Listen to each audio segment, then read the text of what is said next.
Hello guys, this is your friend and we are back with a new fanfic. Which is what if Rinnegan Naruto was loved by Kami, Yami, Shinigami, and the Dragon Empress Part 1.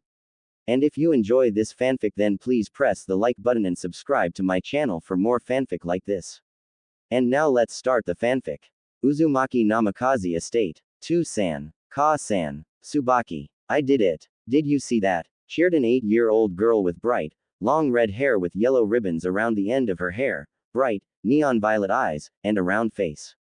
She wore a red t-shirt, combat pants, and blue ninja sandals. She looked an exact copy of her mother with the exception of the yellow strands that outlined her hair and the fact that she is younger. That was amazing, Oni-chan. Squealed a 7-year-old girl with dark, long blood red hair, bright blue eyes, and wearing a red t-shirt, a black shirt, and blue shoes. She looks similar to her mother and her sister with the exception of her dark red hair. That's great, Narumi-chan. Applauded a handsome man with spiky blonde hair with 2 long bangs down the side of his face. He had ocean blue eyes and an angular face. He wore a dark blue, long-sleeve shirt, black sweatpants and stood about a height of 5'8". At the moment, the man, Minato Namikaze, the 4th Hokage of Konohagakure and the Yellow Flash of Konoha, was watching his daughter train. This girl, now known as Narumi, is the daughter of both Namikaze Minato and Uzumaki Namikaze Kushina. Narumi smiled and continued her training on sensing her chakra and calling it out. She just started training with chakra and her dad was teaching her how to control it. Great job, Narumi-chan. You and Tsubaki-chan will be great kunoichi in no time, said a redhead who just came in when she saw her daughter call out her chakra. She stood at a height of 5'4", had bright, red hair, and a heart-shaped angelic face. She wore a hairclip on her hair, wore a red t-shirt and sweatpants. She had a body of a goddess that would make any male or female die of a nosebleed. With long slender arms and legs, and an impressive bust ranging from C cups to D cups, this woman is Uzumaki Namikaze Kushina, the red hot-blooded habanero in Konoha's Red Death. Thanks Ka-san. I can't wait until me and Tsubaki become great kunoichi like you. Narumi replied with a cheesy grin, making both Minato and Kushina smile at their child's energy and attitude. In the distance leaning against a tree, was a little boy who's the same age as Narumi and also a year older than Tsubaki. He has wild, spiky blonde hair, icy, electric blue eyes, and a round face. He stood about the height of 4'8", and was wearing a gray t-shirt and sweatpants. He looked like any normal healthy kid, but one thing different about him was the 3 whisker marks on each side of his face. His name is Uzumaki Namikaze Naruto, older twin brother of Narumi and the second oldest child of Minato and Kushina, and Jinchuriki to the soul of Kyuubi and the Imperial Queen Dragon Empress, Arwen. On top of the family's house, was a young, 12-year-old girl, the eldest child of the Uzumaki Namikaze family. She had long, blonde hair with red tips tied in a ponytail, dark, violet blue eyes, a heart-shaped face, and wearing an orange, pointed hoodie over a red t-shirt, black combat pants, and black boots. Equipped on her are 2 bracers with hidden blades, a sword, a dagger, and a tomahawk strapped to her hip, and a bow with a quiver full of arrows on her back. She is Uzumaki Namikaze Naruhi, a prodigy of a kunoichi who graduated from the academy at the age of 7 and became chunin at 9. She is also an assassin. At the moment, Naruto was frowning at the lovely family scene that was happening at the family's private training area. At the same time, Naruhi heard the cry of an eagle and looked up to find one. Realizing that it was a signal for a new mission with her team, she took off, glancing at Naruto forlornly as she left while paying the rest of her family no mind. Meanwhile, Naruto just shook his head at the family scene and walked away back into the house and into his room where he did some training of his own under the supervision of Kurama Q aka the Kyuubi no Kitsune. Yes, Naruto knows about Kyuubi's soul sealed inside of him while Narumi, as well as Tsubaki, has the chakra. He entered his room and sealed it by made the ram sign and shouting, Fuin. He then laid down on his bed, remembering what happened a long time ago that made him what he is now. Flashback no jutsu, 3 years ago. Nay 2-san. Can you teach me how to do some cool ninja stuff? Asked a young, blonde, bouncing around 5-year-old Naruto, hoping his dad would say yes. Nearby, Naruhi flinched as a feeling of deja vu crossed over her when she heard Naruto's question. Sorry Naruto, I can't. I have to teach Narumi and Tsubaki, Minato said, making Naruto frown in confusion, the answer he got making him stop bouncing around. Huh, why can't you teach all of us at the same time? Asked a baffled Naruto while ignoring the smug look his twin sister was giving him, and noticing the frown on his older sister's face and the look of confusion on Tsubaki's face. Sorry Naruto, I don't have time to do that. Naruto was going to respond with his father until his mother came in. Naruto, go to your room and don't bother your father. He will teach you when he feels that you are ready, Kushina said in a demanding voice. Naruto, not wanting to argue with his mother, looked at the ground and walked to his room. Why can't I learn how to be a shinobi but Narumi and Tsubaki can? How comes they get everything? Naruto wondered out loud to himself. There's a reason why, Naruhi said, coming from behind him, but for now, just train by yourself. That's what I'm doing right now. Naruto turned to his sister. You mean you asked Tu-san and Ka-san to train you before? He asked. Yep. Naruhi nodded. I was the same age as you, and I've gotten the same answer numerous times. Trust me, you'll get the same answer every time as well. How did you manage to graduate from the academy without Ka-san and Tu-san teaching you cool ninja stuff? Because I trained in a little something that got me to where I am now. You can join me if you want, little brother. Naruto thought about it and nodded. Okay, Nei-san. Naruhi smiled. All right then. We'll start after I return from the Chunin exams in Kumo, she promised. After watching Naruhi go into her room, Naruto went into his room and closed and locked the door so no one could enter. Naruto was as much of a genius and a prodigy as Naruhi, if not more, thanks to his eidetic memory and photographic reflexes.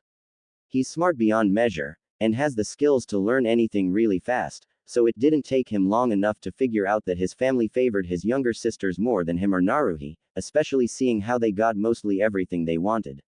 He also noticed the villagers treating his younger sisters like royalty. Naruto on the other hand barely got anything he wanted. Even on his birthday he would get 1 or 2 gifts while Narumi would have tons. The villagers also hated him. Sometimes when he would walk around the village alone he could see some of the villagers giving him cold glares. His sisters Narumi and Tsubaki also had a lot of friends, every kid would try to get to know her. Naruto knew that his sisters had the Kyuubi's power in them, and that they were seen as heroines, but he didn't understand why he was so hated by the villagers while Naruhi was mostly ignored.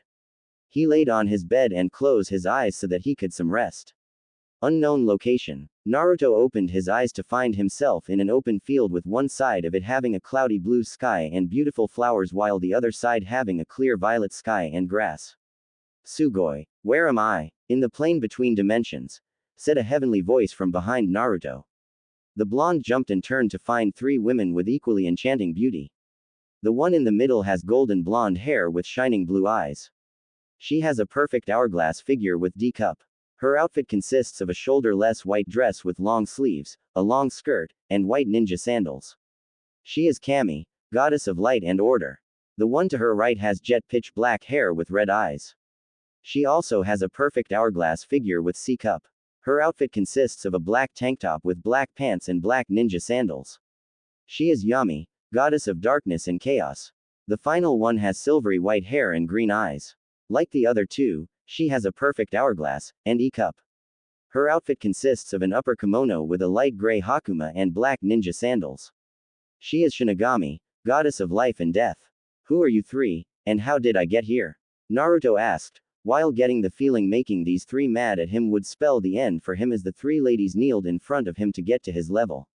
I am Kami, goddess of light and order, the golden blonde female said, making Naruto's eyes widen, and these are my sisters, Yami, goddess of darkness and chaos, and Shinigami, goddess of life and death. Hi, Yami greeted, flashing a dark smile at Naruto, making him shiver. Nice to meet you, Shinigami said, ruffling Naruto's hair. Nice to meet you all too. It's an honor to meet 3 beautiful goddesses such as yourselves. Naruto said while flashing a foxy smile at them, making Yami and Shinigami blush, but I have to wonder, why you all want to meet me of all people. Because we have an offer for you Naruto-kun, since you're the only soul who fits our requirements. Kami said, getting straight to business. But before that, Yami now smiled a mischievous smile.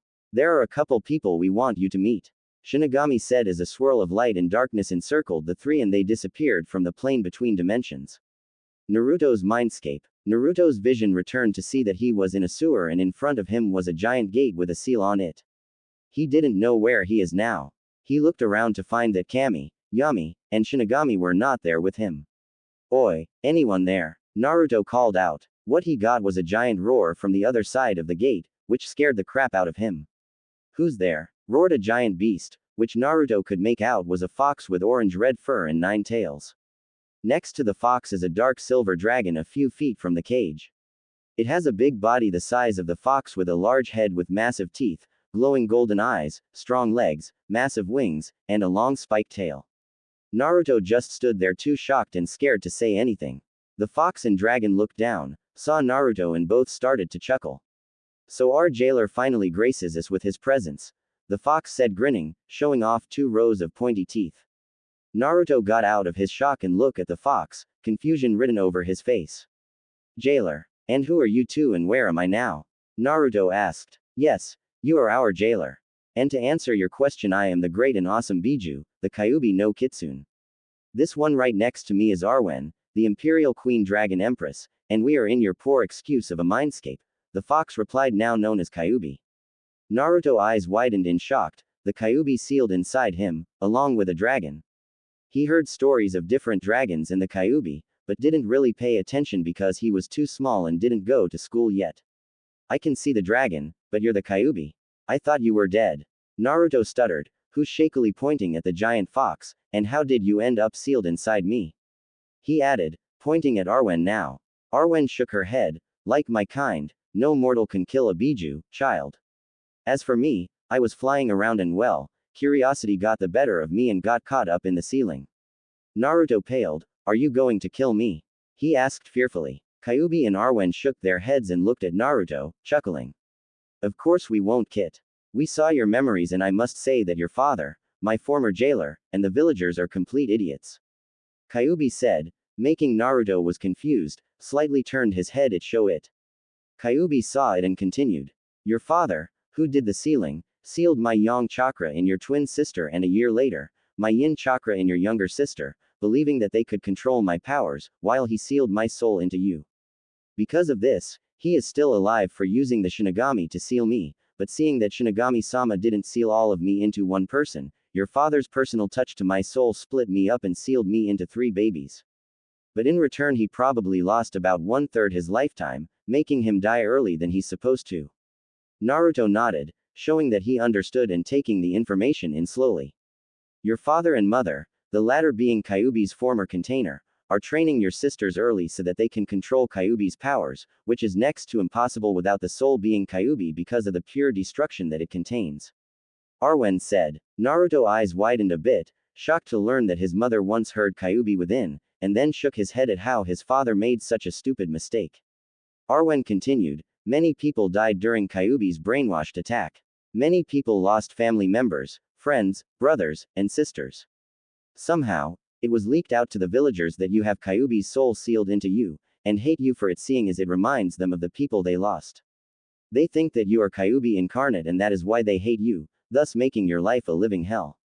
Naruto nodded, understanding what Kyuubi and Arwen were saying, why his mother and father favored Narumi and Tsubaki the most. He looked at the ground sadly, thinking that the villagers were right about him being Kyuubi. Kyuubi sensed this and snarled, hey, Naruto. Don't you dare think that you are me, because you aren't. You are you and I can't, and will not, influence you in any way, so remember that. And FYI, I am not some bloodthirsty demon who just kill randomly for fun, because truthfully, it's boring picking on the weak. Besides, I have image of a demon lord to maintain, thank you very much. Then why did you attack Konoha, and how did you get out of my mom? Naruto demanded, making Kyuubi flinched a little and lowered its head in sadness. I was being controlled by a masked man claiming to be Uchiha Madara, the founder of the Uchiha clan. Naruto nodded as he recalled hearing in passing about the man from Naruhi, making him frown, wouldn't that make him more than 100 years old? Arwen nodded as Kyuubi continued, yes. Either it's because of the eternal Mangekyo Sharingan that he's immortal, or he's not Madara at all. While your mother is in labor, the man came and held you and your twin hostage. Your father saved you too, but managed to separate him from your mother, and ripped me from her seal.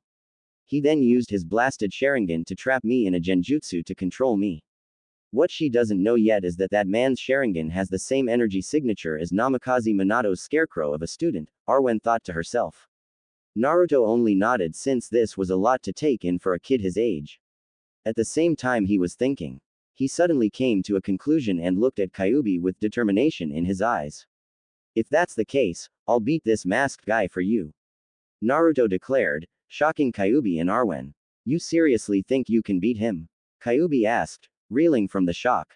Yeah, Naruto thumps his chest proudly, you can count on me. Only if you train him. Chided a familiar, heavenly voice. Naruto turned to find Kami, Yami, and Shinigami. Kyuubi and Arwen suddenly paled. Kami-sama.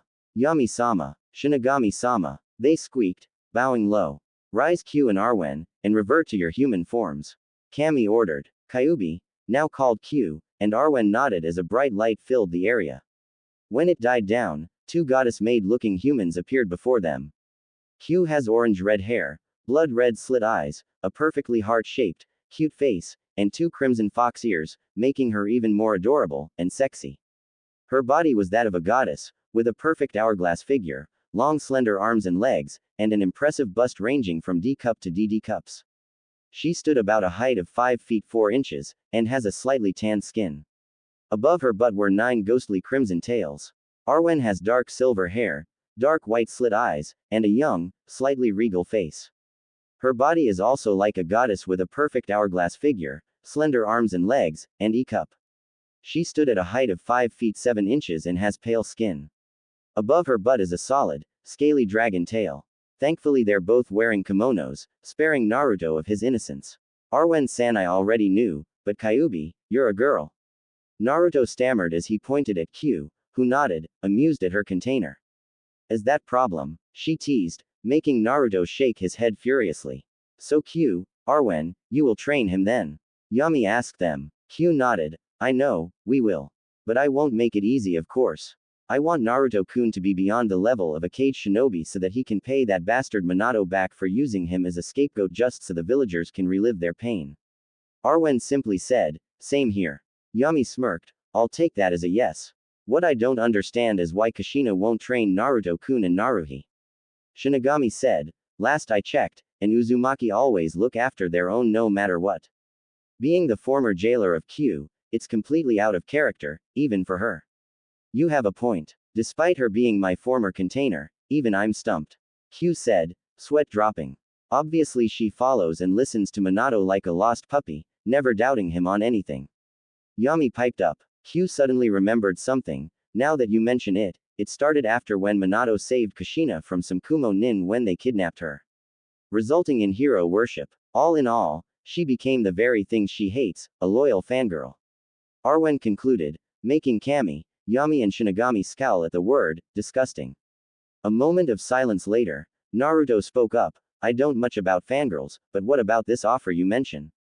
Oh, right. Kami turned to him, looking straight at the blonde, Uzumaki Namikaze Naruto, as our child of prophecy, you are destined for great things here in this plane.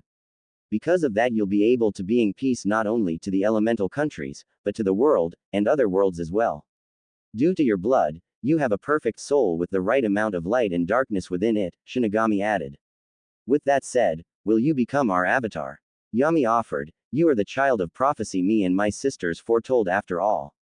Naruto was floored. He was given an offer by the 3 most powerful goddesses to become their avatar, their harbinger if you will.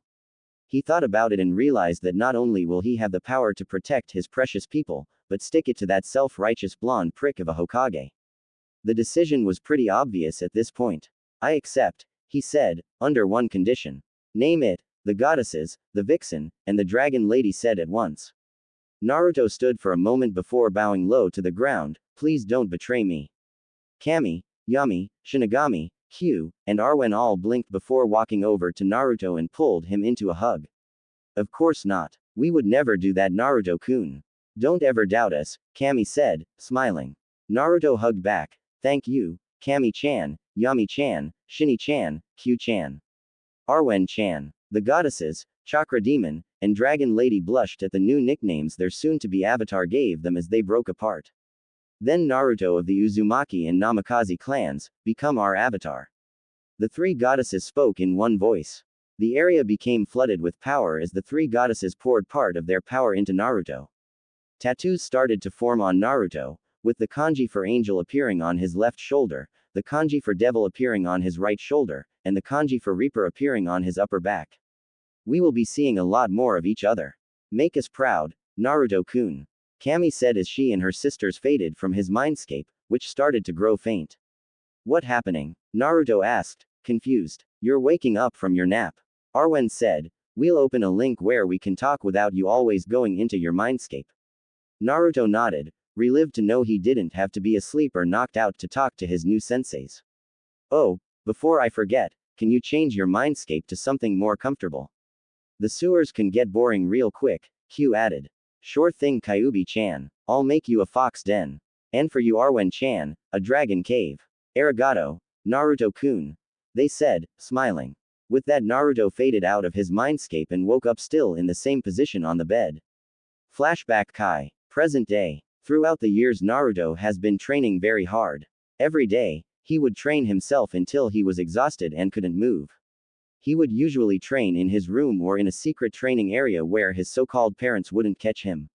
On occasion he would train with Naruhi, who recently became a newly minted chunin, and would take the time to teach Naruto what she learned in the field whenever she could. Since he was a kid he couldn't lift weights yet or else he would damage his muscles, so Q gave him a routine he would have to do every day, proving herself to be a psychotic teacher. He mostly worked on his endurance and stamina, but would also build his muscular strength with body weight exercises such as push-ups, sit-ups, pull-ups, body squats and crunches. Arwen would also have him work on his chakra control since he had an extremely large chakra reserve, currently unlocked at high genin to low chunin at the moment. His routine every day would be 100 push-ups, followed by 100 crunches. He would perform this in several sets, usually taking about an hour or so to complete. Then he would take a short break and do 100 pull-ups and 100 squats in several more sets, which he kept it for about another hour. After this, he would run around the village 3 times, which took about 2 hours, and spend 3 hours doing chakra control. He would do this every day and wouldn't cheat or take any shortcuts. When he first began his training, he started doing one set of 20 of each, then as time passed by and he became stronger, he started to do more and more. Eventually he came to where he is now, doing several sets of 100 repetitions of each exercise. Eventually, Naruhi got him interested in seals and started him off on Fuinjutsu. Naruto guessed that it ran in the family since his father and mother were seal masters themselves. He read how to do simple seals like a storage seal. He figured out how to make a simple storage seal from scratch, but during his study he came across several seals that caught his attention. It was the gravity seal and resistance seal, seals which applies extra gravity and resistance on the user making it harder for them to move, but when released they would become faster and stronger. Naruto knew the seals would help him greatly with his training. So with the help of a hesitant Naruhi, he figured out how it worked and applied it to himself. Also during his training Arwen told him to go to the library to read some books and scrolls on jutsu he may find. He did as he was told, using Arwen's residual chakra to copy the whole library, but didn't find much. So Q told him to sneak into the Hokage's library and find the forbidden scroll of sealing. Naruto did what he was told and surprisingly, he actually got in. Q then instructed him to find a jutsu called Kage Bunshin no Jutsu, Shadow Clone Technique, and for him to know the hand seals and how to do it. It didn't take him long to find it since it was the first thing on the list. After several minutes of reading and rereading, he learned the ins and outs of the jutsu, and put the scroll back where he found it after copying it too and went back to practice what he learned. When he mastered the Kage Bunshin no Jutsu, Q reminded him of the secret of the technique, that when a clone dispels after it learns or does something, it sends all its information and experience to the real person. Naruto was ecstatic, as he realized could even do a year worth of training in little more in a day, making him even stronger. Afterwards, Q and Arwen proceeded to start teaching Naruto their taijutsu styles. With many good things, there are also bad situations. As time passed by, the villagers at first started with cold glares, but they progressed from glaring and muttering at him into physically assaulting him and beating him up. Once every 2 weeks or so there would be a crowd that would corner Naruto and beat him senseless. They didn't do anything crazy since he was the son of their beloved Yondaime, but they would show him his place, as they like to call it. Naruto would fight back, of course, but sometimes the numbers game would be too much for him. Some of the children around Naruto's age wouldn't hang out or talk to him. Instead, they would all flaunt over Narumi and Tsubaki and give him cold glares, and his own younger sister wouldn't do anything to stop it. Some of the people who tried to be his friend only did it so that they could get close to Narumi and Tsubaki. During the academy he would be ignored, but Naruto didn't really mind since he was pretty much alone from the start with the exception of Q and Arwen. Though there were several people that befriended him, the Hyuga twins, Hinata and Hasana, and their little sister Hanabi, the Yamanaka twins, Ino and Kyoko, the Haruno twins, Sakura and Sakuya, Inagami Akira, and Higurashi Tenten. Also among his true friends were two of Kushina's former students, Yuhi Kurenai and Mitarashi Anko, Inazuka Hana, Akira's older sister and also Kushina's former student, Kato Shizune, student of the Slug Sannin, Naruhi's teammates Azuki Yugao and Itachi Uchiha, Uchiha Satsuki, Uchiha Makoto, Shiranui Gemna, Gekko Hayate, Morino Ibiki, and the Ichiraku family from the ramen stand. Hasana and Kyoko are the alternate Hinata and Ino from Road to Ninja, personality-wise. Kurenai, Anko, Yugao, Hana, Shizune, Gemna, and Hayate helped Naruto one time when the villagers beat him, while Ibiki went on to teach those villagers a lesson during a torture session. After that they became friends, but at times he would stay a safe distance away from them so that the villagers wouldn't try to target them, too. But the others would have none of it and proceeded to hang around Naruto whenever possible. Itachi had found him during one of his training exercises and watched in silence. He was impressed by Naruto's determination and hard work and eventually talked to Naruto. He asked why Naruto was training by himself and where his family was. Naruto's answer was, "I am nothing to them, only extra baggage."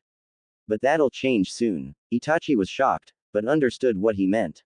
He often saw Naruto along with Naruhi walking behind their parents with bored, expressionless faces, just talking to each other and acting as though they weren't with their family.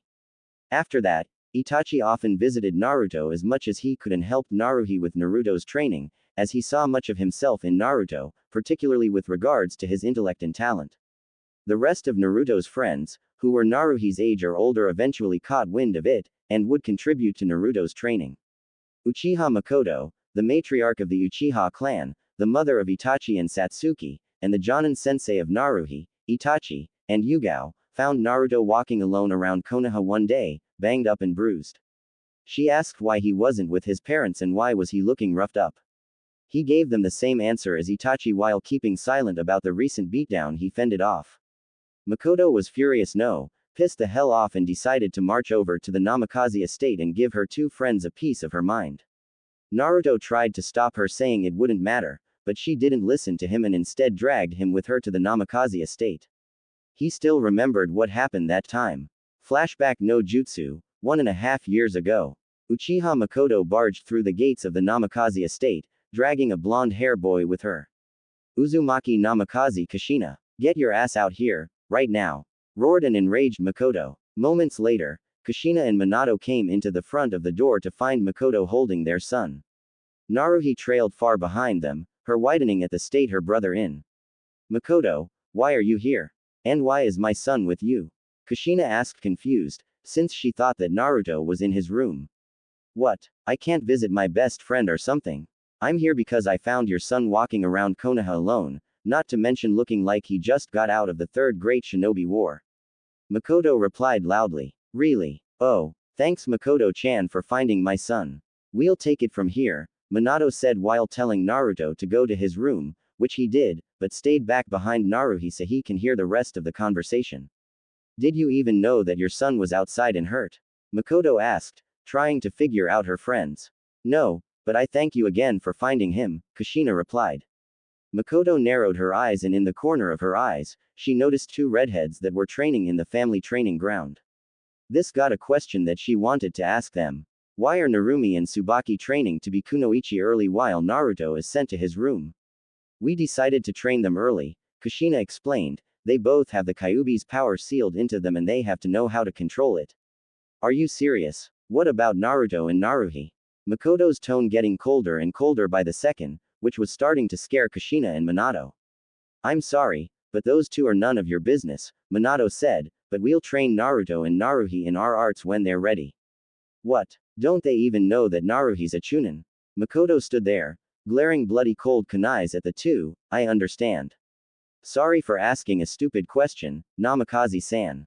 Minato and Kushina flinched at the sudden change in their friend, but just tossed it aside thinking it wasn't anything serious, as Makoto whipped around and walked away, too pissed off to say goodbye.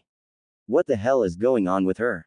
She wondered. Kushina is now what she hates, a fangirl. It can't be his doing, can it? Flashback Kai. Present day. After the incident, Makoto helped Naruto and Naruhi the best as she could. She would do anything from cooking them lunch to giving Naruto advice on his training since she herself is a jonin. She also allowed Naruto join in on her squad's training.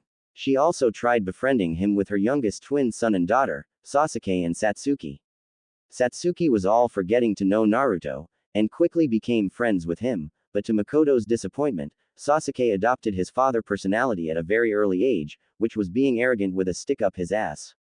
Sasuke would say things like, "That kid isn't worth my time," or, "The Uchiha are the best," to Naruto and Satsuki's annoyance.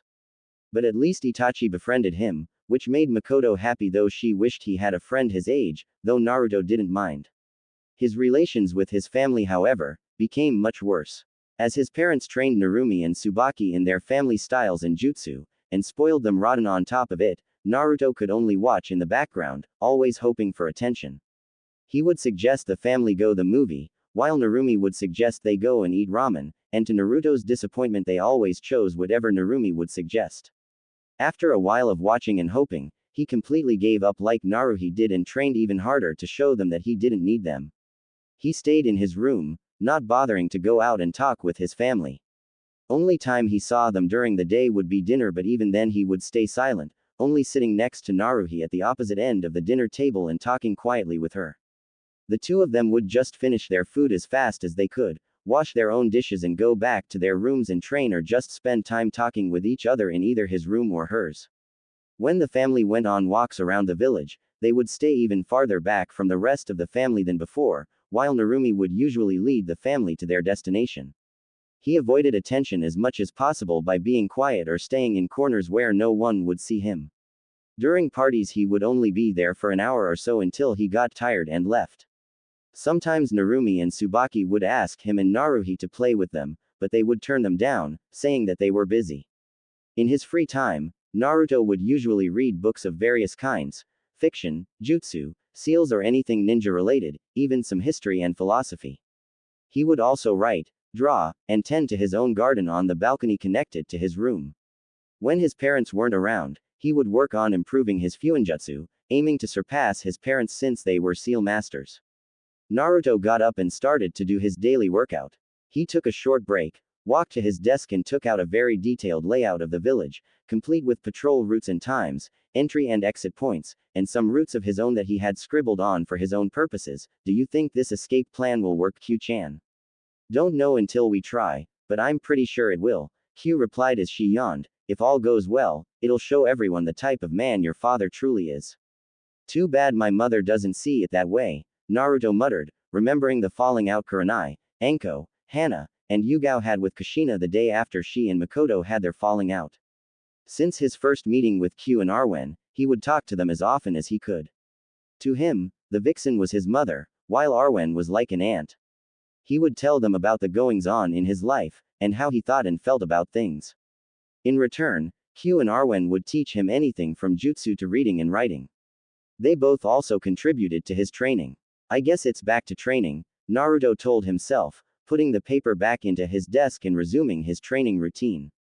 After Naruto finished, he took a quick shower and changed into his nightgown before going into his bathroom to brush his teeth. After he was done, he climbed into his bed, and took out a calendar book. Soon, it will be me and Narumi's birthday, Naruto muttered, looking at the date that said October 10th on his calendar, and the day that I'll know, we will leave Konoha, he resolved, looking over to his bed to see a medium-sized yellow-blonde furred fox sleeping there. Yuki-chan, Hokage's office, the next day. Namikaze Minato was doing paperwork, something he hated to do as Hokage. He was currently looking at a petition to release the civilians that were in jail for hurting his son Naruto. He sighed, remembering the time after the Kyuubi attack and when he announced that Narumi had the Kyuubi power and Naruto had the soul. Some of the villagers asked that Naruto be watched, hurt, or even killed before the Kyuubi could control Naruto.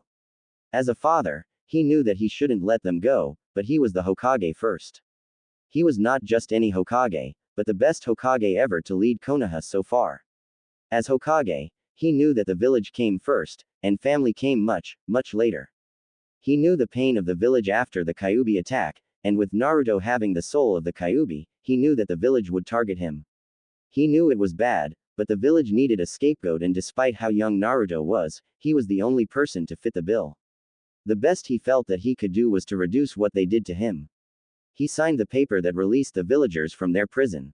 He just hoped that Naruto would forgive him, and that his wife and daughters wouldn't ever find out about what he allowed the village to do to Naruto. It was for the sake of Project K after all. He was about to go through more paperwork until he felt a presence behind him. Jiraiya-sensei, what are you doing here? Minato asked while he quickly approved the request to release the prisoners. It seems like I could never hide from you, my former student, Jiraiya said as he jumped through the window. I ask you again, why are you here? I assumed you were peeping on women like you always do. Actually, the toads summoned me and told me about a prophecy. Prophecy from the toads? Minato asked, shocked. Jiraiya nodded in confirmation. What was it about? It said that the chosen one is the child born from two great shinobi, and holds many great powers along with the marks of Kami, Yami, and Shinigami. I expect that the chosen one would be Narumi since she is your and Kushina's child and has the power of the Kyuubi within herself. Minato nodded slowly, then realization came him and he smiled. So my daughter is the chosen one? A hopeful Minato asked. With this news, Project K will be. I think so, since she seems to fit all the requirements, Jiraiya replied, seeing how happy his student is. Since it's Narumi's birthday tomorrow, I was wondering if you would let me let her sign the toad contract. He asked Minato, his smile growing wider as Minato nodded. Since that's done, I guess I'll continue my research. See you later, Minato, Jiraiya exclaimed before disappearing using Shunshin. Minato sighed and looked at his loads of paperwork with a frown. He still couldn't figure out a way to beat every Kage's enemy. After working for a while, Minato stopped and started to think about his family and how far they have grown as a family. How happy they were, he, Kushina, Narumi, Tsubaki, Naruto, and Naruhi. Naruto, Naruhi. He frowned when he thought about the two of them.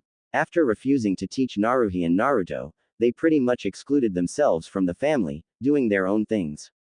Minato still remembered the times Naruto and Naruhi would ask to go somewhere as a family, but he refused their ideas for Narumi and Tsubaki's, picking wherever they wanted to go. As time went by, their requests became less frequent until eventually they stopped asking for anything. They even showed their faces less around the house, always staying in their rooms, and during dinnertime they would be sit off at the opposite end of the table, silently just talking to each other while they ate and acting as if the rest of them weren't there. The only time he really saw Naruto was during dinnertime and while Naruto and Narumi were walking to the academy. He saw Naruhi even less frequently than that. Where does Naruhi go and what does she do with her time? I can't remember really anything about her since the time I registered her for the academy, Minato thought to himself with no small amount of shame. Minato shook his head, thinking about what he did to Naruto and Naruhi. Thinking of this had brought him to a decision. He was going to make it up to them somehow in order to appease them. Starting tomorrow after Naruto and Narumi's birthday, he was going to start Naruto and Naruhi's training in their family's styles. He was going to bring them back into the family, and hopefully make them see things his way. Unfortunately, he didn't know his son and daughter as well as he thought he did, and he would learn that the hard way very, very shortly. Uzumaki Namikaze Estate. Uzumaki Namikaze Kushina at the moment was making dinner for the family. She too felt that Naruto and Naruhi weren't part of the family. Every time the kids would come home, those two would go into their separate rooms and stay there until dinner. At dinner they would whisper to each other and not even spare a glance while sitting at the complete opposite end of the dining room table away from the others. When they walked around Konoha, they would stay several yards back and just keep to themselves. She did notice that aside from Naruhi's disappearing acts, Naruto always read books, which was good, but he sometimes read too much and wouldn't go out and play with most of the children his age. She started to wonder if Naruto had any friends at all. She regretted not training Naruto and Naruhi at the same time as Narumi and Tsubaki, but she believed her husband Minato when he said that Narumi and Tsubaki needed the extra attention due to them having the Kyuubi's power. Being a former Jinchuriki herself, she knew how hard it was to control the Kyuubi's power. Kushina was worried. She didn't want Naruto and Naruhi to isolate themselves from the family. She knew that something had to be done, and the moment they walked through that door, she was going to make it up to them. She was going to make her family whole again no matter what it took. Smiling at the thought, she continued to cook dinner for the family, and especially for Naruto and Naruhi to enjoy. Unfortunately for her, she would very shortly learn just how far gone her relationship with her two oldest children really was. Konoha streets. Naruto Oni-chan, where are you? Narumi called out, running around Konoha with Tsubaki on her tail, trying to look for their brother. After class was done, the redheads wanted to walk home with Naruto and Naruhi, but to their disappointment, they disappeared after the last class for the day. Naruto Oni-chan, Tsubaki shouted, hoping Naruto would appear this time. When there was nothing in return, she and Narumi started to walk home. Truthfully, Narumi loved Naruto a lot, maybe more than she should, and was sure Tsubaki felt the same way. Lately, she would always try to play with him, but Naruto always turned her down saying he was busy. She wanted Naruto to feel like a part of the family, not an outcast. During the academy she noticed that he would always sleep in class. She also noticed that Naruto barely talked to anyone in his class, nor would the classmates try to talk him, since they were too busy trying to get her attention. He did make some small talk with some of the clan heirs from time to time, but nothing beyond that. Narumi tried to talk to him during school, but every time she tried she and her sister would be bombarded by their cursed fan club. When they would finally get rid of them, Naruto was nowhere to be seen. Narumi started to remember the past and felt sick at herself for being such a spoiled little brat. She remembered the time when she was little. After her dad told Naruto that he had to train her and Tsubaki first, she started to tease Naruto about it. She would say childish things like the family loved them more, or show Naruto what she learned to make fun of him. Tsubaki herself never did those things, and would occasionally stop Narumi from showing off. When Naruto would suggest they go somewhere, Narumi would always try to one-up him by suggesting they go to another place, knowing that every time their parents would choose her suggestion over his. There were times when Tsubaki suggested they go to the places Naruto would suggest, but sometimes Narumi would overrule him. Remembering these things made Narumi just wanted to go back in time and punt her younger, spoiled self into an active volcano. Preferably Mt. Fuji. Narumi and Tsubaki walked home alone, another day without Naruto, or even Naruhi. While they walked home, she remembered that tomorrow was her and Naruto's birthday. She smiled and thought of a plan to get her now beloved brother back along with her older sister. By the time she got home, she finished thinking of a plan and was going to start at the moment Naruto and Naruhi walked through the front door. Uzumaki Namikaze Estate. Kushina was still cooking dinner, making their family's favorite food, ramen, just as she heard the door open. She turned to see her husband Minato at the door taking off his shinobi shoes. Got off work early, dear? Kushina asked. Minato looked up to see his wife in an apron cooking dinner, making him smile and nodded, yup. As he walked into the kitchen, he gave his wife a kiss on the cheek, and then saw that she had concern written on her face. What's wrong, Kushina-chan? He asked. It's Naruhi and Naruto. I feel like they're not part of the family anymore, Kushina said sadly, and she started to tear up, prompting Minato to hug and try to cheer her up. It's okay, Kushina-chan. Starting tomorrow after the birthday party, I will be starting Naruto and Naruhi's training, he said, trying to relax his wife. Kushina looked at Minato with a smile on her face. I bet they'll love that. I know they will. Just then the door swung open and Narumi and Tsubaki came barging in with determination in their eyes. Ka-san, make lots of ramen today. Narumi yelled as she and Tsubaki went to their rooms to change out of their kunoichi outfits. Kushina and Minato were a little surprised by their daughter's reaction, but they did get that from their mother. Wonder what's gotten her all excited. Minato wondered. Maybe she feels the same way we do about Naruhi and Naruto, Kushina guessed, noticing that Naruto and Naruhi weren't with Narumi and Tsubaki, nor were they home yet. Hey, speaking of them, where are they? She asked, wondering where her oldest children could be at the moment. When Minato heard this, he cringed a little knowing where at least Naruto could be, but was caught by Kushina, looking at him in confusion. As if on cue, Naruhi came through the door, carrying Naruto on her back, the latter with several bruises and cut marks on his arm and legs, muttering, "Ow," repeatedly, with him and Naruhi not noticing their parents yet. Stupid villagers can't tell the difference between a jailer and the tenant. They think I'm going to destroy them since I have Q-chan's soul. I don't even have the power, so how can I destroy the village? Plus, I'm not even a girl, not that they know that she's female. Naruto grumbled quietly to himself as Naruhi immediately started to climb the stairs to get Naruto to his room as quickly as possible. Man, if I haven't brought those stink bombs with me, I would have been overrun. This is what I get for overdoing the training. I did tell you to ease up on the training, Baka. You're just lucky they had such a foul stench so that I could smell them from far away, Naruhi said, but those damn villagers have attacked you for the last time. Next time, I'll pump them full of poison, she muttered in herself. Naruto sniggered at that. You do that then. No doubt Yuki-chan's worried sick about me. Kushina looked in shock to see her son was injured, while Minato looked away. Kushina quickly ran to Naruhi and Naruto with Minato following shortly behind her. Naruto. Naruhi. She called out. Naruhi turned around to see both Kushina and Minato looking at her and Naruto. Yes, was Naruhi's curt reply. What happened to your brother? A worried Kushina asked, looking at his damaged form. Naruhi was about to reply when Naruto cut across her. Oh this, I was climbing a tree, but slipped and fell down. I'm fine really. Naruhi frowned at her brother. She was going to tell her parents what really happened, but now that she thought about it, it wouldn't do any good. Kushina didn't want to leave Naruto alone, but guessed that Naruto is fine as he said, so she let him go.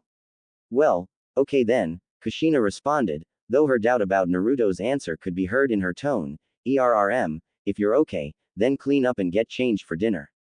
Naruto and Naruhi nodded, the latter carrying him back to his room. When they got in, Naruhi set to work healing Naruto, as a yellow fox that was sitting on Naruto's desk bounded off it and leapt into Naruto's lap. Hey there Yukikaze-chan, Naruhi greeted, with the little fox yipping in return, before turning to Naruto and barking at him. Hey Yuki-chan, no, I'm fine, okay, they got the jump on me, but Nei-chan saved me, take you with me next time. I don't want you to get hurt, even so, okay, fine. Naruhi giggled at the exchange between the little fox and her master. She remembered the time when she witnessed Naruto save Yukikaze during a morning run in the forest when he was 6 years old. Her leg was caught in a stray trap and the noise attracted some villagers who of course, hated foxes. Yukikaze would have been made a fur coat if it hasn't been for the quick thinking of Naruto, who used a smoke bomb made for him by Naruhi to disorient the crowd. He sneaked his way to the snare and quickly dismantled it, freeing the little fox. As Naruto took her to see Hana, it left Naruhi to give the fox-hating villagers a little taste of hell. Yukikaze had to stay with Hana for a week to recuperate and heal her injured leg, with Naruto visiting every day. When Yukikaze was released, she stuck to Naruto like white on rice, forever grateful to her blonde savior, and pledged her loyalty to him. Figuring that Yukikaze was going to stay with Naruto forever, Naruhi put a seal behind their ears so that they could communicate telepathically, thus learning that the little fox's name was Yukikaze, her nickname was Yuki, and that she was a girl. I guess Yukikaze-chan's cured of that cold now? Naruhi asked as she finished healing Naruto. Yukikaze barked, nodding rapidly. She's not letting me out of her sight anymore after seeing my injuries, sick or not, Naruto grumbled. Naruhi laughed. I swear, you two would make the perfect couple, if she doesn't mind sharing you with other girls. At Naruto's confused look, she giggled, you'll understand when you're older. Dinner came and Naruto and Naruhi came out of their rooms, both wearing the same clothes, a black t-shirt and black track pants. Yukikaze posed as a stuffed animal that's sitting on Naruto's shoulder. When they got to their spots on the table, they felt their family's eyes on them. Naruto looked up and to his surprise his family was waiting for him and Naruhi, with smiles on their faces. Even Narumi and Tsubaki seemed to be waiting for him. Usually Narumi would be attacking the food by now, especially when it was ramen being served. What in the bluest of blue hell is going on here? Naruto wondered to himself. Maybe they finally noticed they have a son and a daughter, Arwen guessed sarcastically, she and Q seeing what Naruto sees, and in Narumi and Tsubaki's case, a brother and a sister. We'll see about that. Naruto looked over to Naruhi, who was sporting the same confused look, and shrugged it off as she started attacking her ramen.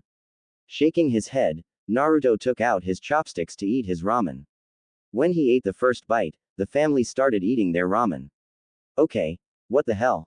Just what the hell is going on to make our family change so suddenly? Naruto thought to himself as his surprise became suspicion. So Naruto, how was your day? Kushina asked, wanting to know about her son's day. Naruto was surprised that his family actually talked to him. He was slightly happy that he was finally getting attention, but that was easily washed away with anger. You gotta be fucking kidding me. So now they notice me after all this time. Ha, whatever, this changes jack shit. Naruto thought savagely as Yukikaze ate a few noodles off Naruto's chopsticks discreetly. Good answer, Naruto-kun. They don't deserve your forgiveness. Not yet. Naruto inwardly nodded to Q, while Arwen sighed, regretting not stopping Naruto from learning swear words and their meanings from the vixen. No matter, as long as Naruto gave them a piece of his mind, she was fine with his language for now. Fine. Nothing special happened, Naruto shrugged, quickly going back to finishing his food. Kushina frowned at the quick answer she received, then turned to Naruhi. What about you, Naruhi? Naruhi blinked at her mother. Me and my team just learned a few attack formations for search and rescue. That's all, she answered, while resisting the urge to slug her mother in the face for finally talking to her after all this time. Then Narumi jumped into the conversation. So Oni-chan, what did you think of today's lesson? She asked. Boring, Naruto replied in a bored tone, while he and Naruhi quickly finished their ramen. How was it boring? Kushina asked. The lesson should be important enough for you to learn. I meant boring because I already know all about the theory of chakra they're teaching at the academy, Naruto explained quickly. Minato and Kushina's eyes widened. They didn't know that Naruto already knew such an advanced subject. While Kushina felt proud at Naruto's knowledge, Minato felt nervous about it. Well, where did you get that cute fox doll? Tsubaki asked, changing the subject. Naruto shrugged. Bought it when I was a kid with some spare change I found, he replied, not planning to reveal Yukikaze's true identity. Narumi scowled at her twin brother's quick answer. It felt like neither Naruto nor Naruhi wanted to talk to them. As Naruto finished his ramen, drinking the rest of the broth along with Yukikaze, he put his bowl into the sink and started washing it with Naruhi joining a few seconds later. It's okay, you two don't have to wash your bowls. I can wash them for you, Kushina offered. Naruto and Naruhi ignored what she said, and started to wash their bowls at a fast pace. It's okay, we're fine, we wouldn't want you to waste your time on us anyway. We can take care of ourselves, Naruto said, not bothering to spare his mother a glance. Beside, we've been doing it for years, Naruhi informed her, so why stop now? Kushina was shocked at her older children's replies, tears started to form in her eyes. Her son and daughter thought that they were nothing in the family. Wiping the tears of her eyes, she again resolved to change their outlook, no matter what it took. By the time Naruto and Naruhi finished washing their dishes, the family just finished their ramen. Since they loved ramen, they ate it pretty fast. Naruto and Naruhi were quickly heading back to their rooms until their father called them back and told them to head to the living room for a meeting. Ah crap, Naruto groaned inwardly, but went to the living room anyways and sat on the couch until his family came. When they finished washing the dishes and everything, they joined Naruto and Naruhi in the living room. Narumi sat next to Naruto and Tsubaki sat next to Naruhi, while Minato and Kushina sat across them. Now Naruto, Naruhi, I have news for you that will make you two happy, Minato announced. Naruhi just blinked while Naruto raised an eyebrow at him, as Minato continued, I'm happy to say that starting tomorrow, you'll be starting your training in the family arts. He said proudly. Does that mean Oni-chan and Oni-chan will be practicing with us? Asked a hopeful Tsubaki. Minato nodded and Narumi's face glowed while Tsubaki bounced around the room with happiness. Minato then looked at Naruto and Naruhi and was surprised at their reactions. Naruhi's eyebrows were twitching as tick marks showed all over her head while Naruto glared at their parents with the same dead cold eyes he always had. Neither showed a single sign that they were attempting to smile. Kushina was shocked as well. She thought that this plan would work. She was sure it was going to work. Narumi and Tsubaki saw the looks on both their parents' faces and wondered what was going on. They turned to look at their older brother and sister, and like her parents they too were shocked. Oni-chan, Oni-chan, aren't you happy? Now we can train together. Narumi said with Tsubaki nodding her head. Should we be? Naruto replied shrugging, looking at his two younger sisters with a bored expression. I'll have to side with Naruto here on that, Naruhi agreed, looking her parents with annoyed eyes. Mainly her father. Why not, you too? Don't you want to know mine and your father's fighting styles? Kushina asked, hoping to see signs that Naruto and Naruhi were reconsider their answers. Nah, I'm good. Like my Nei-san, I lost interest after you guys refused to teach me when I asked around 20 times or more, Naruto told them with Naruhi nodding. Minato and Kushina drew confused looks. Both the Namikaze and Uzumaki fighting styles were strong. They didn't understand why their eldest children wouldn't want to learn their family's techniques and be extremely strong like them. Well, Kushina more so than Minato. They broke out of their thoughts when Naruto spoke again. I don't need training from either of you. Since you originally refused, why start now? I'll wait until I become a genin and have a competent sensei that will train me to become a shinobi. Even then, I will not train or learn any of your styles, at least not from you people, Naruto said. And thanks for offer though, but you're way past the expiration date. I myself managed to graduate from the academy and become chunin early without your teachings, so I have to say I'm doing well without your fighting styles, Minato-san, Kushina-san, Naruhi added, wearing a sinful smile. Now if you don't mind, we're going to sleep. Good night, Minato-san, Kushina-san, Narumi-san, and Tsubaki-san. Naruto said, giving a mock bow. He and Naruhi got up and left the room, turning their backs on their shocked parents and sisters. What do we do now? Kushina asked, tears in her eyes. After hearing what Naruto and Naruhi said, she couldn't take it anymore and started to cry. I don't know anymore, maybe this was a little too much for them to take in for the day. Just give them a little time, I'm sure they'll warm up to the idea, Minato replied, trying to calm his wife. Truthfully, he didn't know, since both kids sounded really serious. He could only hope that he was wrong. For the sake of the plan, after all. Why Oni-chan, Oni-chan? Why? Narumi cried, upset. Narumi and Tsubaki were really hoping that their sibling would agree to train, so that they could be together and they would have more time to talk and be with him. With their refusals, their hearts broke and they started to cry. Naruto's room. Naruto slammed the door behind him and checked his things that he'd gotten ready for tomorrow. He was still in a foul mood from the conversation he had with his family. Why those? They notice me now and think that I would forgive them because I get to learn their fighting styles. Ha, as if. He mentally yelled. Calm down, Naruto-kun, it doesn't matter. You just need some sleep so that you can focus on the plan tomorrow, Q said, trying to calm Naruto down with Arwen and Yukikaze agreeing. What Naruto didn't know is that Q and Arwen liked Naruto, and it hurt them both to see him angry, especially with what happened today. Q and Arwen themselves were angry with his parents for noticing their son now, after almost 9 years. Naruto needed to rest so that he could focus on his escape plan for tomorrow. I understand, Q-chan, but I'd rather head to my mindscape to make sure I'm ready, Naruto said as he finished packing his things and got to bed. Can I join you, Naruto-sama? Yukikaze asked, as she laid down to rest next to Naruto's pillow. Sure, Yuki-chan. Tomorrow is when we finally leave this dump called Konoha, and the last thing we need is their so-called top ninjas trying to stop us. Naruhi's room. Like her brother, Naruhi slammed the door behind her and paced her room, fuming. That man, her father, had a lot of nerve offering what he did. She was not going to dance to his tune, especially after what she found out when she snuck into his office to learn the Kage Bunshin no Jutsu from the Forbidden Scroll of Sealing. It all started when she was 5 years old herself. She was in the same position as her little brother Naruto when she asked her parents for training. When they denied her, she kept badgering them for about half a year until she realized that they wouldn't budge on their decision. So she took matters into her own hands. Raiding the family library, she found several scrolls that interested her. The scrolls were detailed documents on a special group known as the Assassins. A retired assassin who married and Uzumaki bought them into the clan. Uzumaki Mito brought the scrolls into Konoha when she married the Shidaime Hokage, Senju Hashirama. They were collecting dust in the Uzumaki library until Naruhi got them out. During the raid, she learned from several notes that the Kage Bunshin no Jutsu is useful for training purposes, since the total amount of experience the user gains is multiplied by the total number of clones being used to train. And since Naruhi was born with an abnormal amount of chakra like her siblings thanks to the Uzumaki bloodline, the jutsu was perfect for her.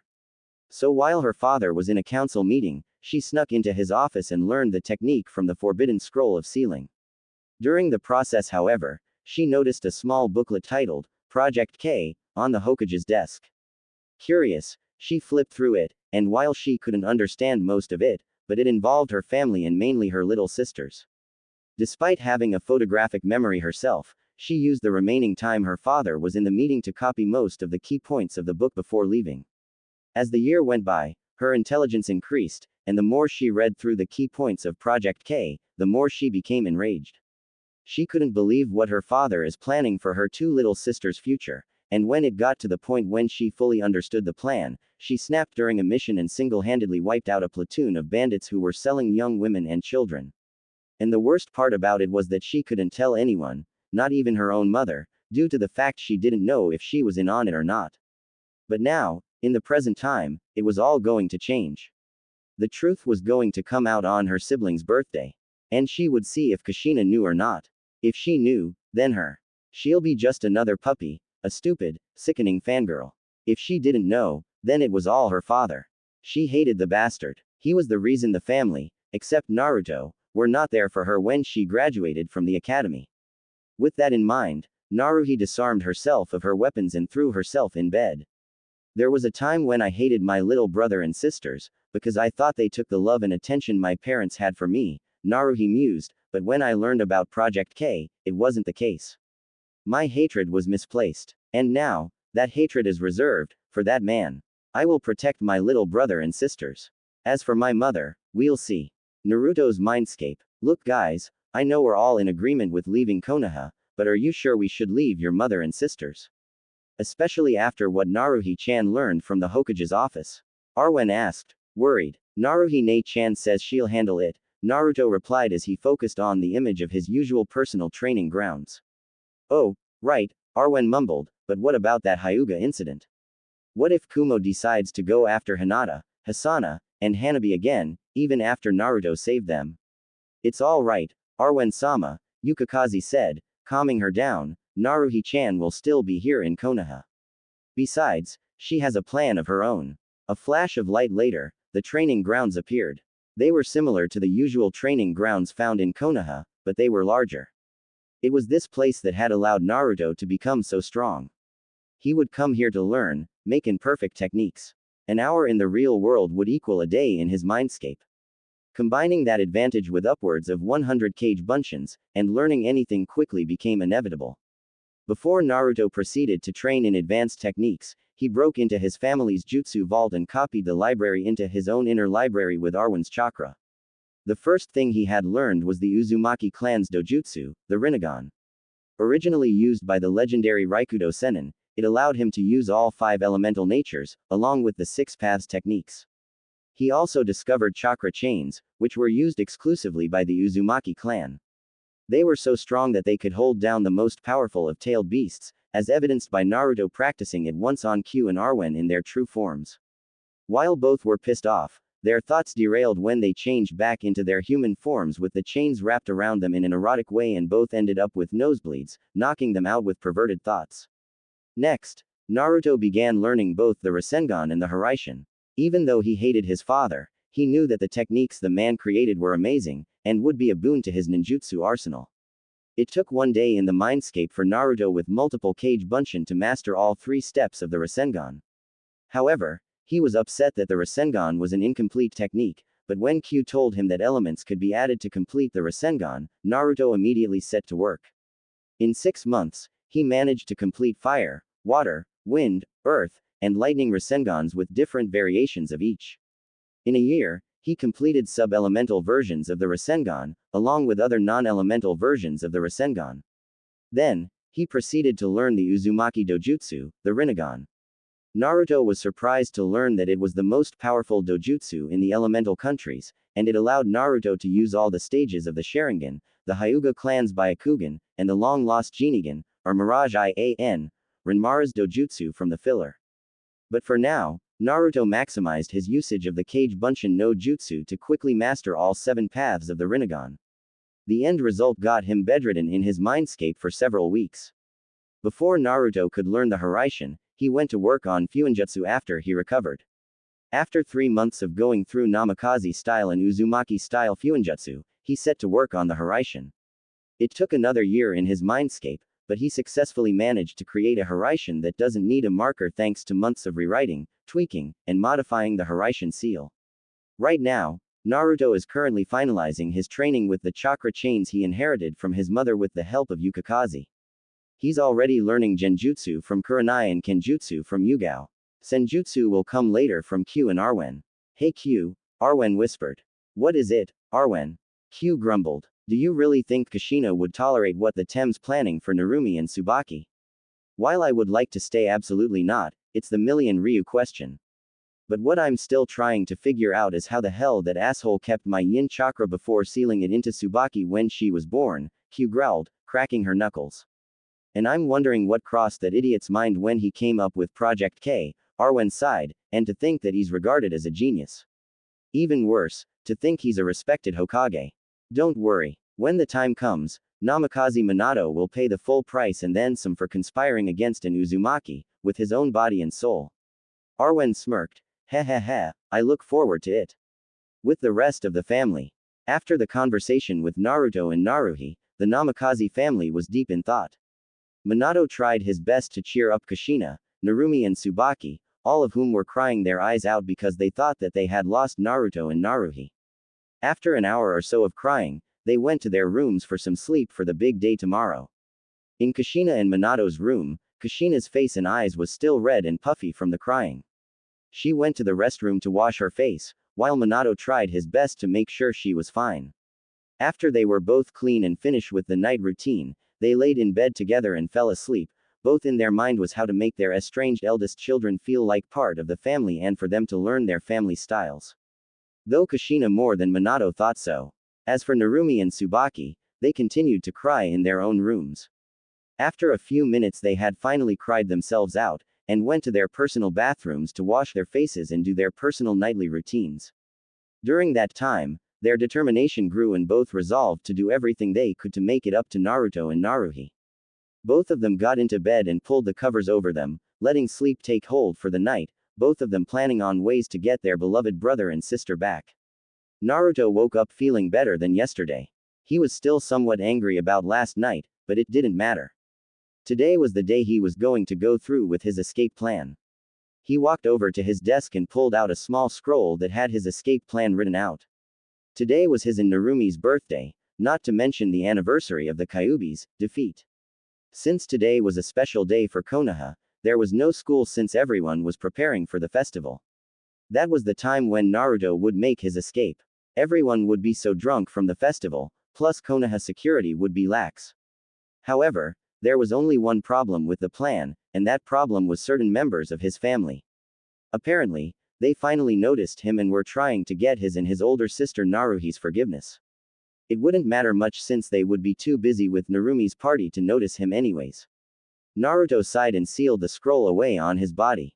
Next, he picked up a sleeping Yukikaze and went to the restroom, where he splashed water on her, waking her up.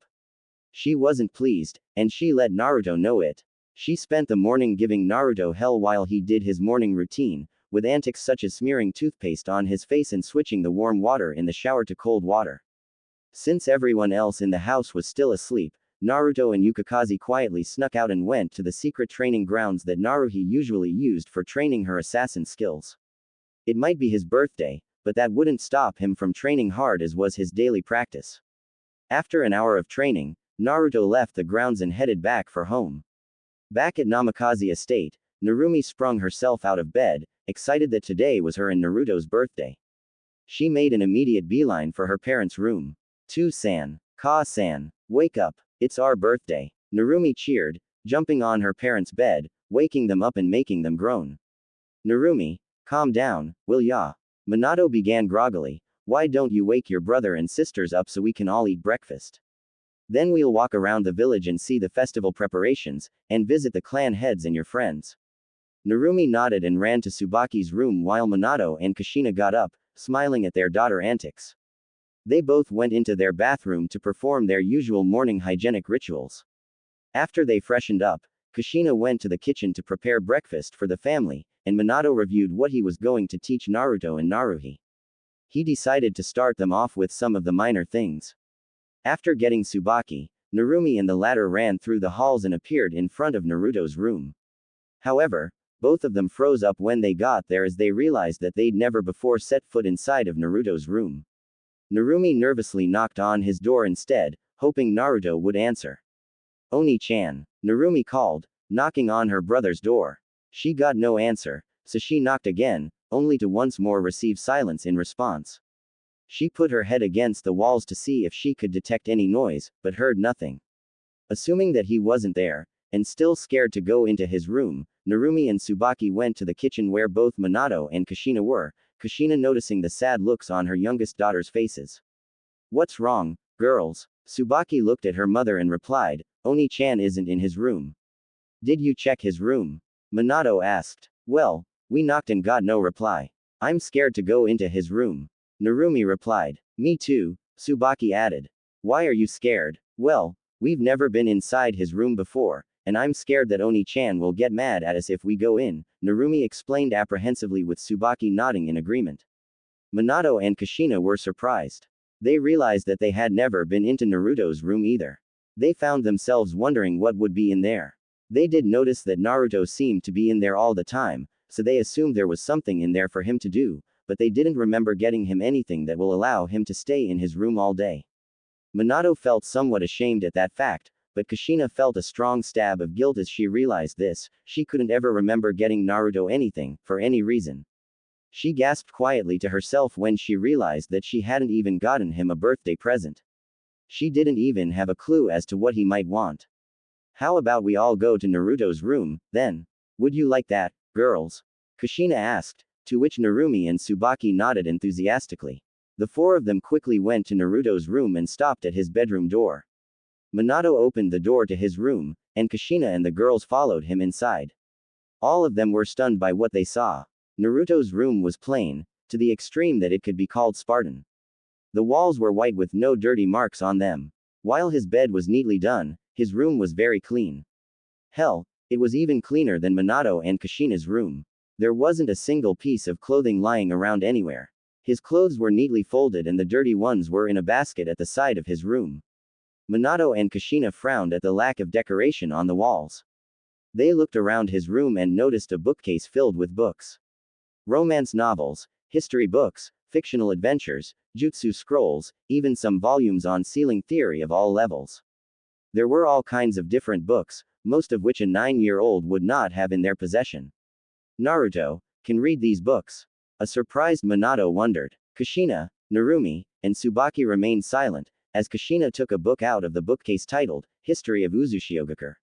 Uzushiogakure, Kushina whispered. She winced, as a rush of memories of her old homeland entered her mind. Narumi then noticed a slight flash on her mother's neck. She was about to ask that it was when she was interrupted by a knock on the door. They turned around and were surprised to see Naruto standing at the door to his room with his annoyed look and yukikaze on his head. Can I help you? Naruto asked coolly. Kushina quickly snapped out of memory lane. Sorry Naruto. We wanted to tell you to come down and eat breakfast but you were gone. So we came to your room to check up on you, and we saw that you weren't here. Also, we wanted to tell you to get ready to visit the clan heads. Naruto nodded. All right then, but if you don't mind, would you please leave so I can change? The four Namakazes quickly left his room and went to Naruhi's room. Naruto closed the door and changed into some shinobi shoes, dark blue pants and a dark red t-shirt. When he was done getting ready, he finished off his outfit with an orange headband as Yukikaze wrapped herself around the back of his neck, and closed the door behind him, going downstairs to eat. Meanwhile, when the others entered Naruhi's room, they were even more shocked than they had been at the appearance of Naruto's room. Expecting to find an ordinary 12-year-old girl's room, Naruhi's room was anything but. The walls were painted blood red, and the carpet was completely black. Her bed was next to the window that led to her balcony, and a huge bookcase stood right next to her closet. In the middle of her room was a training dummy, and on the sides there were racks that held various weapons and a table full of tools. What shocked Minato and Kushina to the core was a symbol that they recognized from the history books. The symbol of the Brotherhood of Assassins. What is all this? Tsubaki stammered while Narumi looked around with amazed eyes. Before either Minato or Kushina could answer, the door to Naruhi's personal bathroom opened and out stepped Naruhi herself, who just got out the shower and has a towel wrapped around her developing figure. Dyeing her hair with a towel, she looked up to find her parents and sisters in her room. "What the hell are you all doing in my room?" Naruhi asked angrily, not expecting her neglectful family members to be in her room. "Oh well," Kushina started, "we were just looking for you to tell you to come downstairs and eat breakfast. We're all visiting the clan heads before Naruto and Narumi's party." "I see," Naruhi nodded, casting a quick glare at Minato before responding coldly and finishing with a raised voice, "Well, if you don't mind, can you all please get the hell out?" They all left quickly. Once they were out, Naruhi quickly changed into her civilian clothes and joined Naruto. After they ate breakfast with their family, they left the house with them to walk around the village to see how the festival preparations were coming, and it seemed that they were almost done. They then went to the Hyuga's homes where they had been invited along with the rest of the clan heads and their families. At the Hyuga clan house, Hinata, Hisana, Hanabi, Satsuki, Akira, Ino, and Kyoko were all talking with each other. Shikamaru, Choji, Kiba, and Shino were hanging around each other. Well, to be more exact, Shikamaru was sleeping while Choji was eating chips, Kiba was playing with his puppy Akamaru, and Shino was silent, talking to bugs. There was a knock on the door, and Hyuga Hiyashi, the Hyuga clan head, answered it to see Minato and Kushina with their children. They could tell that Narumi and Tsubaki couldn't wait to talk with their friends, and Naruto who, well, he had his nose in a book and was just talking with Naruhi, off behind the rest of the family. "Hello, Minato-san. Nice of you and your family to make it," Hiyashi greeted, who is a good friend of Minato. "Yo Hiyashi, how's it going?" Minato replied, looking around the house and noticed a certain arrogant clan head missing. "Where's the idiot Fugaku?" Hiyashi sighed. Fugaku said something about not having time for childish things like get-togethers. Minato laughed. "Dude's got a stick up his ass, that's for sure." Hiyashi chuckled at his friend's attitude. After a quick greeting from the rest of the family, Minato and Kushina went to all of their friends to catch up. Kushina glanced back at her children and hoped that they were at least starting to get along. Naruhi just sighed and went over to talk to Itachi, Naruto following close behind her. Narumi, however, stopped Naruto, and looked at him with determination in her eyes. "Oni-chan, would you like to play with me and my friends?" Naruto looked at her like she was crazy and grumbled. Guess she had a memory recollection problem and forgot all about yesterday. He wanted to say no, but he saw Kushina looking at them, hoping that they might get along. An idea suddenly struck Naruto: if I pretend to forgive them, then they'll probably get off my back, which will make it easier for me to escape. Damn, I'm good. He looked at Narumi's still determined face and shrugged. Sure, that would be nice. Tsubaki cheered at that and quickly dragged Naruto over to Hinata, Hisana, Hanabi, Satsuki, Akira, Ino, and Kyoko, as they were the only girls there because it was a clan head family get-together. As both Narumi and Naruto sat down, all the girls greeted Narumi, Tsubaki, and Naruto. To the two redheads' surprise, Naruto freely engaged in casual conversation with all the other girls, making the two of them wonder how they were all friends. Tsubaki also noticed that Hinata didn't stutter so much when talking with Naruto. After a while of just sitting there and listening in on this interesting development, Narumi and Tsubaki joined the conversation as they talked about Sakura's recent change in behavior. Meanwhile, the clan heads were walking and talking with each other and watching their children interact. Minato was currently talking with Hiyashi, Shikaku, Choza, and Inoichi, while Kushina was talking with the wives of the clan heads and Sume, but she was paying most of her attention to Naruto. She was glad that Naruto was conversing with the girls. She originally thought that Naruto didn't have any friends and was lonely his whole life, which made her even more sad when she thought about it. While glad that he wasn't as alone as she thought he was, she thought again on just how precious little she truly knew about him, causing her to feel even greater regret at not heeding her maternal instincts instead of listening to Minato and that part of her that was a ninja first. As regret and anguish filled her mind, she rubbed the back of her neck, suddenly feeling a bit sore there. After 2 to 3 hours, it was noon, and time for the Namikaze family to leave so that they could prepare for the party and see the festival preparations. The Namikaze siblings finished talking with their friends and gathered by their parents. Naruto and Naruhi decided to just pretend that they enjoyed being around their family so as to keep them at a distance by not giving them an excuse to worry.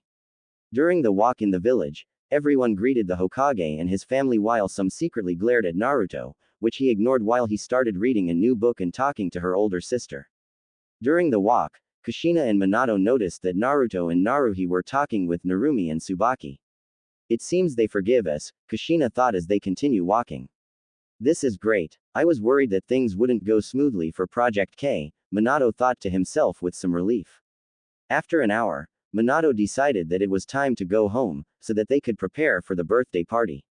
When they entered the house, Kushina looked at her kids and said, "Why don't you four clean up and change for the party?" The four of them all nodded and went to their rooms. Kushina went to change and cook for the party, while Minato got the decorations ready. Luckily, he'd put some Hiraishin seals around the house, which allowed him to perform his task a lot faster. Due to the fact that she was in a giving mood, Naruhi decided to help out, but she took care to work away from Minato. Narumi and Tsubaki finished about an hour later, and went to Naruto's room only to find him sleeping, with his plush fox in his arms. Smiling, they went over to him and kissed him on each cheek. They then closed the door and went to the living room to help their dad with the decorations. Hours later, 6 p.m. It was time for the party to begin. The Namikaze house was filled with family and friends, both children and adults. The clan heads and their families were all there, as was Hiruzen Sarutobi, the Sandaime Hokage, and his family, and the Namikaze children's godparents, Jiraiya and Tsunade. Itachi, Kurenai, Anko, Yugao, Hana, and Shizune came by as well, but just for Naruto and Naruhi. Narumi and Tsubaki were currently talking with their friends. There were also some guys with them like Shikamaru, Kiba, Choji, and Shino. Narumi and Tsubaki, though, were not engaged into the conversation. Instead, they were looking around, trying to find Naruto. Earlier, when they finished helping their dad with the decorations, they waited for their brother to finish his nap. They waited for a while, but then the guests started coming and their friends quickly bombarded them.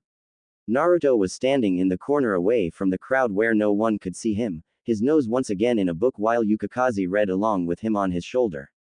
While reading, he was also observing the party, watching everyone closely and paying attention to how the party was progressing, so that he would know the right time to make his exit. About an hour had passed and he finished eating dinner, yet he still observed the party with a keen eye. His patience paid off as he smirked when they started to take out the alcohol. Excellent. Now all I have to do is wait until they're all drunk, he thought to himself. At this point, Naruhi went over to Naruto. Are you sure you're gonna go through with this? She asked with serious eyes, her voice filled with slight apprehension and some sadness. Yes, Naruhi knew that Naruto was planning to leave Konoha, since Naruto himself told her. And she couldn't blame him, not with not the hell he suffered. But she would still miss him terribly, and wished she could go with him. Yeah, Naruto nodded. You'll have to say goodbye to the others.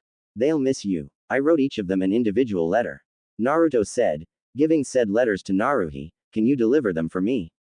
Naruhi went through them and frowned. There isn't one for Sakura, but I understand, given her current odd state. I'll give them to the others once you're safely away from here. Thank you, Nei-san. Naruto said, hugging his sister. Just be careful, my precious little brother, and you too, Yukikaze-chan, she said, petting Yukikaze and leaving a lingering kiss on Naruto's cheek, causing Naruto to blush slightly and smile warmly at her. 30 minutes later, most of the adults were drunk, including Minato, though he wasn't as drunk as the others. Damn, Naruto thought, still, better than nothing, I guess. Despite this, Naruto knew it was time for him get the hell out of there, due to Naruhi winking at him. He got up to go to his room until a form in front of him stopped him. He looked up to see Itachi. Yo, Itachi-san, greeted Naruto. Hello Naruto, where are you going? Itachi asked. Just to my room. I'm a little tired, so I need some rest. Itachi raised an eyebrow. This early? Yeah. Itachi only nodded and pulled a small box out of his pocket and gave it to Naruto, your birthday present. Itachi said. Naruto took the box thanking Itachi and opened it. Inside were 3 scrolls. Confused Naruto looked at Itachi, asking, what is this? Couple of Kaden jutsus I managed to copy from the Uchiha clan from me, some sword techniques from Yugao, and some unknown ones from your sister. Just don't tell anyone, Itachi muttered to him. Naruto smiled. Itachi was like brother to him and also a teacher. He thanked Itachi, gave him a hug and excused himself to go to his room. In his room, he got his things ready and checked to make sure he had everything he needed. In his backpack, he has a few storage scrolls holding food, cooking materials, and basic wilderness survival necessities. He also brought kunais and shuriken for protection, and several extra sets of clothes. Lastly were the scrolls that he received from Itachi, Yugao, and Naruhi, along with the books in his room. He packed his things and put on his backpack and on his shoes, opened the window and looked at his room once more before he would leave. He dug in his pocket and pulled out a picture of him and his family. He took out a kunai, sliced the picture in half, and threw it on the floor of his former room. Let's go, Yuki-chan. Hi, Naruto-sama, Yukikaze said, hopping into the hood of Naruto's hoodie and making herself at home. With that, he and his partner left. He was lucky the gate was open for incoming people that might be late to the party. He snuck past a couple of drunken people and exited the gate. In the village, Naruto could see many people still celebrating, children playing festival games, while the mothers watched over them or talked to their friends. The men were mostly drunk from all the free sake being passed around.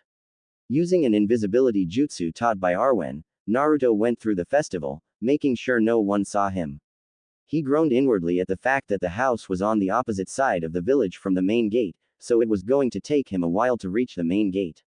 The other gates were closed for the ceremony to make sure that if there was an attack, they would have to come through the main gate, and this was the one detail that Naruto had not taken into account when he'd written up his escape plan. It took him about 30 minutes just to get through the festival crowd in the main square unnoticed, and that was only the beginning. He found that he had to take some of the longer routes due to the Anbu patrols on his contingency escape route. He allowed himself an excited grin when he saw the main gate just 20 yards off. Using his own advanced Hiraishin, he sped through the main gate, quickly putting in the password for the barrier around the village. So long, Konoha Stinksville.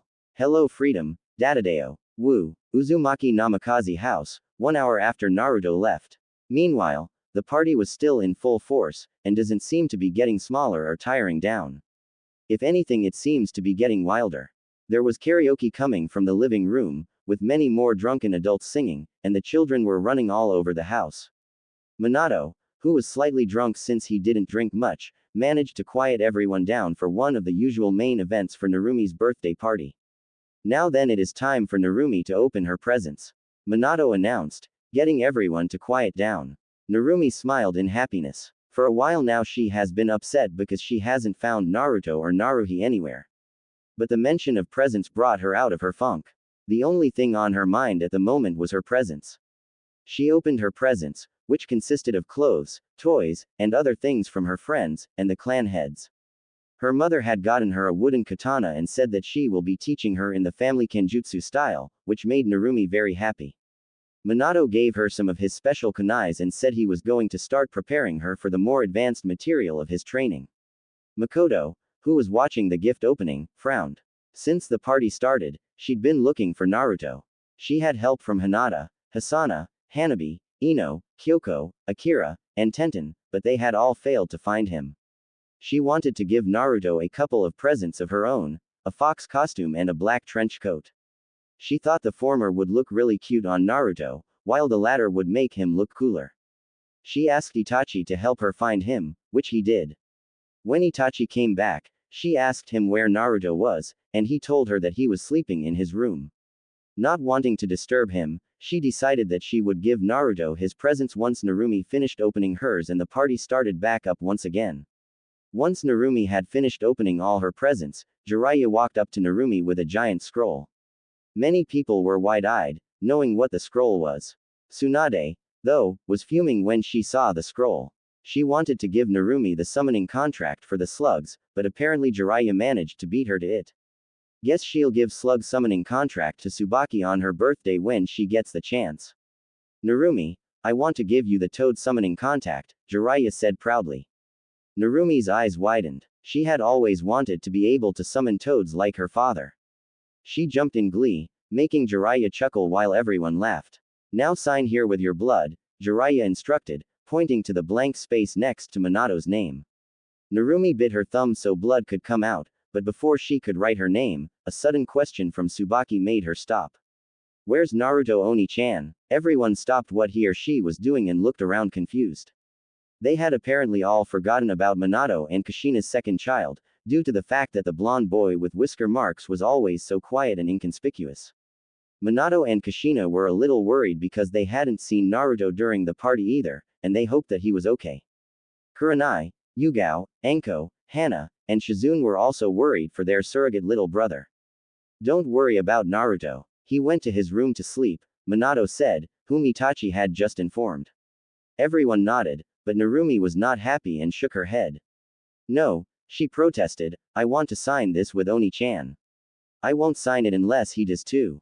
Minato was about to tell her to forget about him due to the fact he was asleep, but Makoto sighed loudly. I'll go get him for you, she said, smiling. I'll come with you, Hinata said, with Satsuki nodding. Makoto nodded and she, Hinata, and Satsuki, went upstairs to get Naruto. Not only that, but to give Naruto their presents, and maybe get to see how cute Naruto's sleeping form would look like, so they can tease him about it later. When they reached Naruto's room, Makoto pressed her ears against the door to hear if Naruto made any sound while he slept. Wow, Naruto-kun is a silent sleeper, Makoto thought to herself when she heard nothing, unlike her husband Fugaku, who snored really loudly, and often grumbled in his sleep, muttering such nonsense as, Uchiha are the best, and whatnot. A flash of annoyance crossed Makoto's beautiful features as she was reminded of Fugaku's arrogance.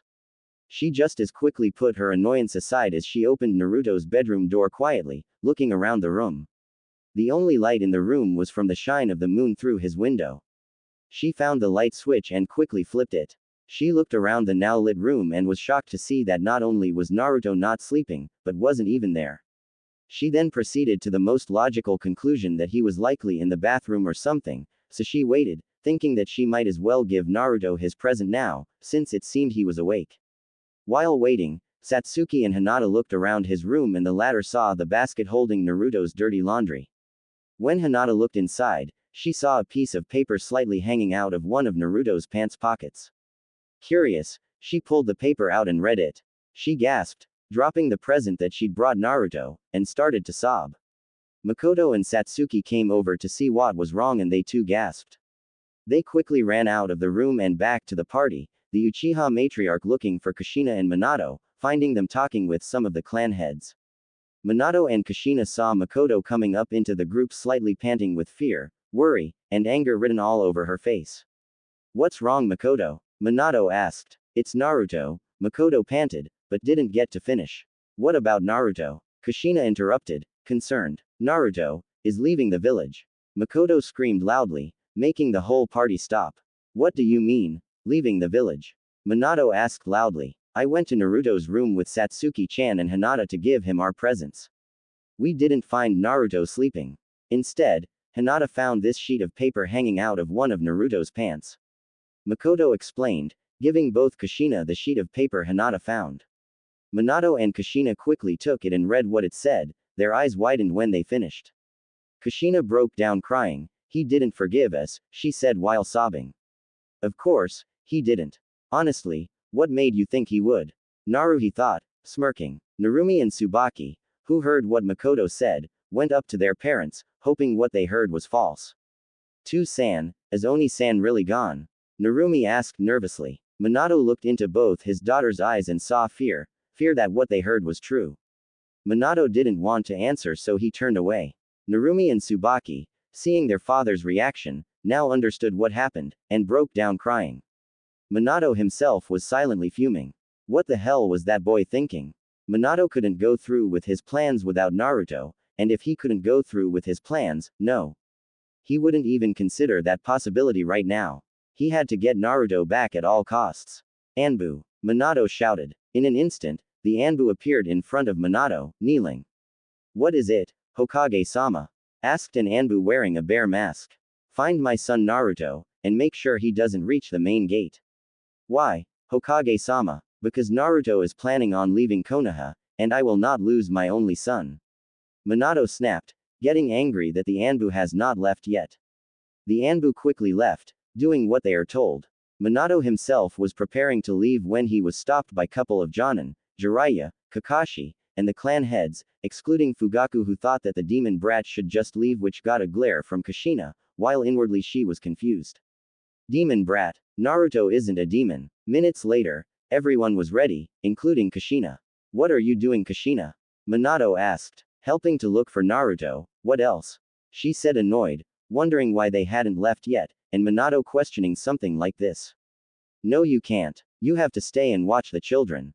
Don't worry, I will bring Naruto back. With that, Minato left, leaving an angry Kushina before she could say anything. Makoto, who was still there despite her husband's leaving, went up to her longtime friend before her temper flared to dangerous levels. Go find Naruto. I'll stay and watch the kids, she told Kushina. Thank you, Makoto-chan, Kushina said smiling, and left. You better bring Naruto back, you baka. Makoto shouted so Kushina could hear. I will, replied Kushina. With that, she disappeared via Shunshin. Nearby, Naruhi, all dressed in her assassin robes and gear, proceeded in the direction she knew Naruto went. She knew that Naruto was the true child of prophecy, and there was no way she was going to allow him to be chained to Konoha, especially due to the plans Minato had for him for his Project K. Outside Konoha, Naruto was jumping from tree branch to tree branch, inching ever closer to Konoha's borders. Almost there, Naruto muttered with relief. Still, you shouldn't relax yet, Naruto-kun. You're still in Konoha territory. Q told Naruto. Q was right. Even though he was right outside of